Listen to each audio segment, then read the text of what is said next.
పార్లమెంట్లో ప్రధాని మోడీని ఎంపీ పుట్ట మహేష్ కుమార్ మర్యాదపూర్వకంగా కలిసి వారికి పుష్పగుచ్చం అందించారు. ఈ సందర్భంగా పామాయిల్ రైతుల సమస్యలు, గిట్టుబాటు ధర, ఏలూరు పార్లమెంట్ నియోజకవర్గ సమస్యలు వారి దృష్టికి తీసుకెళ్లారు. కొవ్వూరు భద్రాచలం రైల్వే గురించి కూడా రైల్వే మినిస్టర్ గారితో డిస్కషన్ చేయడం జరిగింది. అలాగే ఇప్పుడు డిపిఆర్లు ప్రతి ఒక్కటి ప్రిపరేషన్ చేయమన్నారు. శాంక్షన్ అనేది జరిగింది. ఓన్లీ ఇప్పుడు ఇంకా పనులు స్టార్ట్ అవ్వడంలోనే మనము ముందుకు పోవాల్సిన అవసరం ఉంది. అలాగే మనము 12 ఆర్ఓబీస్ని ఏలూరు పార్లమెంట్లో అప్రూవల్ చేయించుకోవడం జరిగింది పైన సెషన్లో. ఈసారి అవన్నీ కూడా పనులకి ముందుకు పోవడానికి ల్యాండ్ అక్విజిషన్ మన కలెక్టర్ ఆఫీస్ నుంచే ఆర్డీఓ గారు చేసి ముందుకు పంపించాల్సి ఉంది. కలెక్టర్ గారితో కూడా మాట్లాడాం. వచ్చే రోజుల్లో ఆ ల్యాండ్ అక్విజిషన్కి సంబంధించి పనులన్నీ కూడా ఒక 2-3 నెలల్లో అన్ని ల్యాండ్ అక్విజిషన్ పనుల్లో అట్లీస్ట్ ఒక 3-4 పనులు ఆర్ఓబీలు పనులు సంబంధించి ఇమీడియట్గా పనులు స్టార్ట్ అవుతున్నాయి. అవన్నీ కూడా ల్యాండ్ అక్విజిషన్ అయిపోయిన తక్షణమే ల్యాండ్ అక్విజిషన్ అమౌంట్స్ కూడా సెంట్రల్ గవర్నమెంటే రైల్వే డిపార్ట్మెంట్ ఇచ్చే అమౌంట్ రెడీగా ఉంది. మనకి రిలీజ్ కూడా ఇమీడియట్గా ల్యాండ్ అక్విజిషన్ అయిపోయిన తక్షణమే ఇమీడియట్గా ఆ అమౌంట్స్ కూడా రైల్వే డిపార్ట్మెంట్కి కూడా వస్తాయి.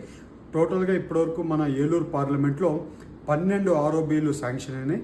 ఆ ఆర్ఓబీస్తో పాటు ఇంకొక 4 ఆర్ఓబీస్ మొన్న రైల్వే మినిస్టర్ గారిని కలిసినప్పుడు ఇంకొక 4 ఆర్ఓబీస్ కైక్లూరు కాన్స్టిట్యున్సీలో కొన్ని ఆర్ఓబీస్ పెండింగ్ ఉంటే అవి కూడా పెట్టడం జరిగింది.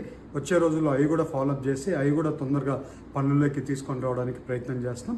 అలాగే ఇవాళ మీరు చూస్తే కొవ్వూరు భద్రాచలం రైల్వే గురించి మనము క్వశ్చన్ అవర్లో అడిగాము, రెగ్యులర్గా లెటర్లు పెట్టి అడిగాము. అలాగే ప్రతి టైము ఆ డిస్టెన్స్ తగ్గిపోతుంది, అలాగే ట్రైబల్స్కి చాలా వరకు ఉపయోగంగా ఉంటుంది అని చెప్పి చాలాసార్లు మనం అడగడం జరిగింది. అదే రకంగా ఇవాళ అవి అప్రూవల్ జరిగి పనుల్లోకి డిపిఆర్లు అన్నీ కూడా రెడీ అవుతున్నాయి. ఇవన్నీ కూడా ఇవాళ ముందుకు పోతున్నాయని కూడా మీ అందరికీ తెలుపుతున్నాను. అలాగే టొబాకో రైతులు కూడా ఆ సీలింగ్ లిమిట్ తీసేయడానికి నెక్స్ట్ వీకే ఆర్డర్ కూడా ఇచ్చేస్తారు.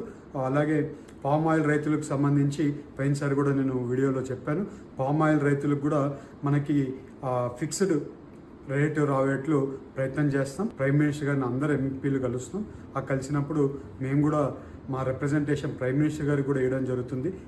పామ్ ఆయిల్కి సంబంధించి మా ప్రయత్నం గట్టిగా చేస్తామని మీ అందరికీ తెలుపుతూ ఇవాళ ఆర్ఓబీస్ అన్నీ కూడా మన దగ్గర ఆర్ఓబీస్ ఎన్నెన్ని ఉన్నాయో అన్ని ఆర్ఓబీస్ కూడా ఒక 12 ఆర్ఓబీలు శాంక్షన్ వచ్చినాయి. ఇంకొక 4 వస్తే ఏలూరు పార్లమెంట్ అన్నీ కూడా ఆర్ఓబీస్ అన్నీ కూడా శాంక్షన్ అవుతాయని కూడా మీ అందరికీ చెప్తున్నాం.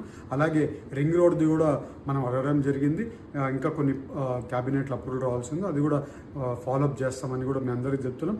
ఈ పార్లమెంట్ సెషన్లో చాలా వరకు మనము మన పనులు కూడా ముందుకు తీసుకొని వెళ్ళడానికి చాలా వరకు అవకాశం కలిగింది.